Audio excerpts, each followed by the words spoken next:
Hi, Gina Covarrubias here. I would like to talk to you about how you influence your job search process.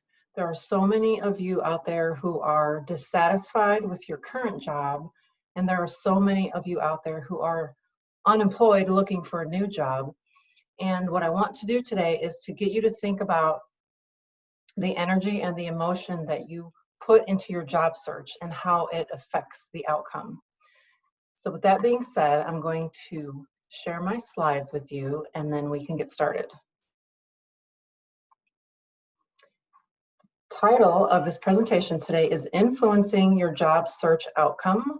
My name is Gina Covarrubias and I'm an engineering life coach with Deliberate Doing.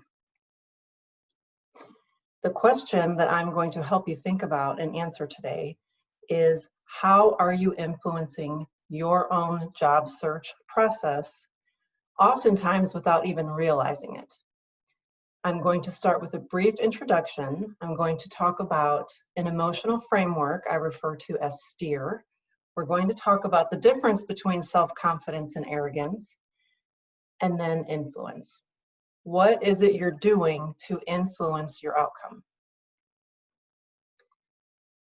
Part one, here's the introduction.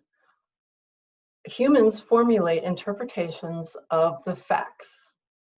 There are many external situations and circumstances around us, and our brain's job is to soak in what's going on around us and interpret what's going on in our minds. That's the job of your brain. So our interpretations consist of your belief systems, your opinions, your perceptions, and the narratives that you tell yourself about what's going on in the world. Those are oftentimes different than the facts. Facts are objective, they're provable, and facts are unbiased. What ends up happening is we take action based on our beliefs and our perceptions or our narrative that we tell ourselves, whether it's actually true or not. And that's really important. And the next slide will explain why. This is the emotional framework that we go through in our daily lives without even realizing it. It starts with a situation or a circumstance or a fact in the world. Our brain has a thought about this fact or situation, also called beliefs. I use the terms thoughts and beliefs interchangeably. Those thoughts generate an emotion or a certain kind of energy inside of you. That energy fuels your actions, and all of your actions put together create your reality. A life coach, which is what I do, helps you unravel your thoughts and beliefs and helps you separate them from the actual facts in the world. And the reason that is so important is going to be demonstrated on the next slide when I go through an example of this.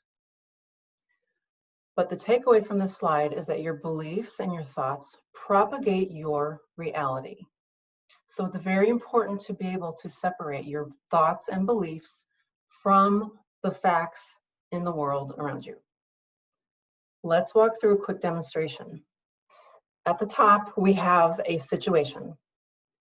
You have an upcoming job interview. There are many, many different ways you could think about this upcoming job interview. Let's look at the example on the left. You might tell yourself, what if I don't say the right things? What if this, what if that? It's probably going to make you a little bit anxious and paranoid if that's the narrative that you're telling yourself about this upcoming job interview. Possible actions as a result of being anxious and a little paranoid is you're probably going to dwell on the questions that they might ask you. You're probably going to rehearse multiple times. You're going to try to perfect your answers so that you don't mess up.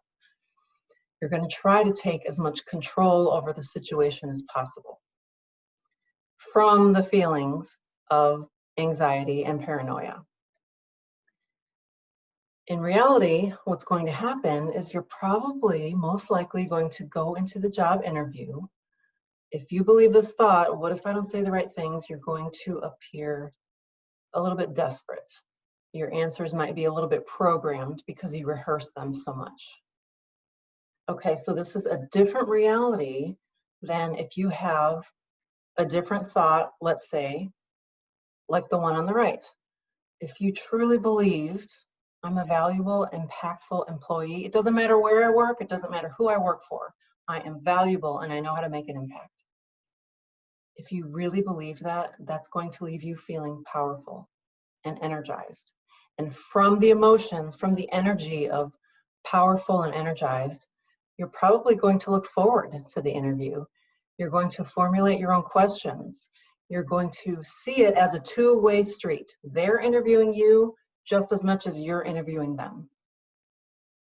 The reality is that you're probably going to walk into that interview appearing self-confident and authentic and valuable because you have a belief in yourself that you are valuable and that you will make an impact.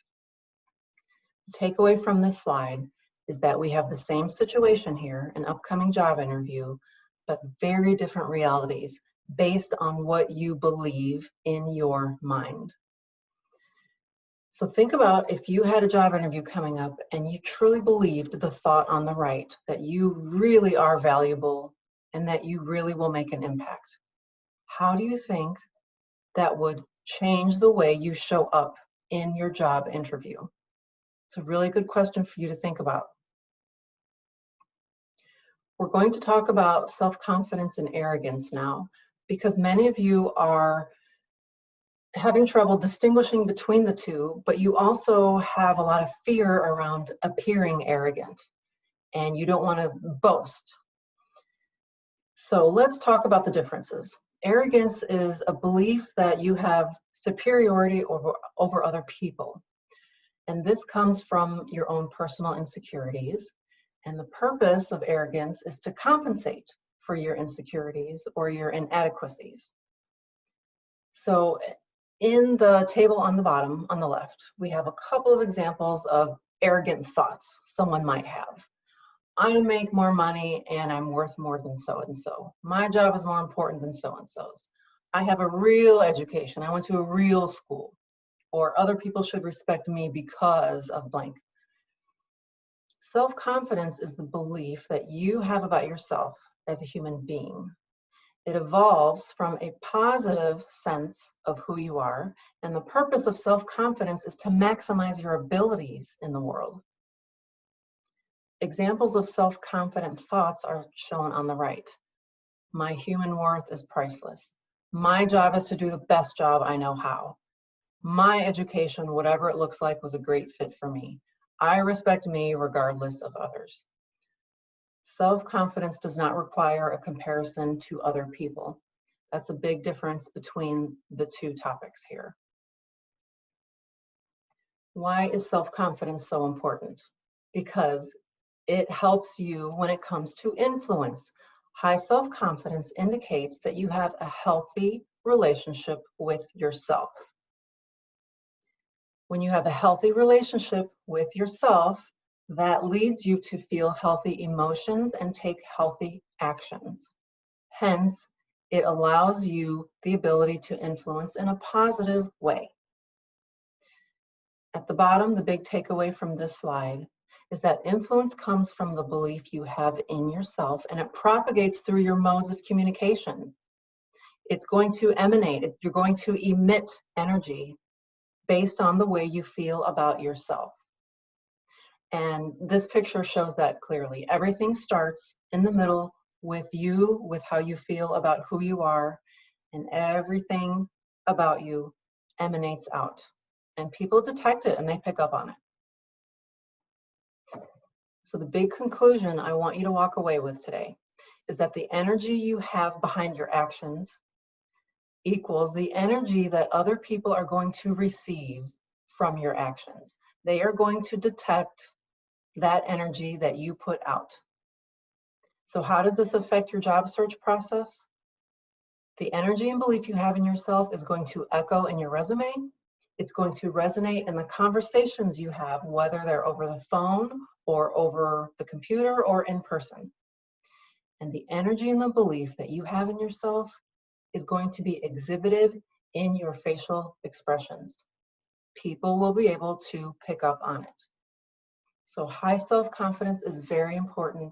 It's also very important to be able to separate your beliefs and thoughts from the facts in the world so that you can use the STEER emotional framework to help you maneuver your job search process and be a good influence on it instead of a negative influence.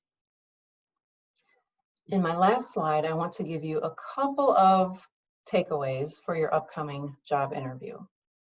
It's a two-way street, and my suggestion is to bring insightful questions with you to ask the interviewer. And I list a couple of questions here. What are my immediate top job priorities? When and how often will I receive feedback? What is the biggest obstacle you see this position yielding for me? So those are just a couple of ideas that you can use with you if you do have an interview coming up. And if you do struggle with the way you feel about yourself, and if you do struggle with finding positive energy to put into your resume, to put into your job interviews, let me know and send me a note and we'll talk about it. And I can help steer you in the right direction so that you can generate the right positive energy to land yourself a great outcome. Thanks for watching. Hope to hear from you. Have a great day. Bye-bye.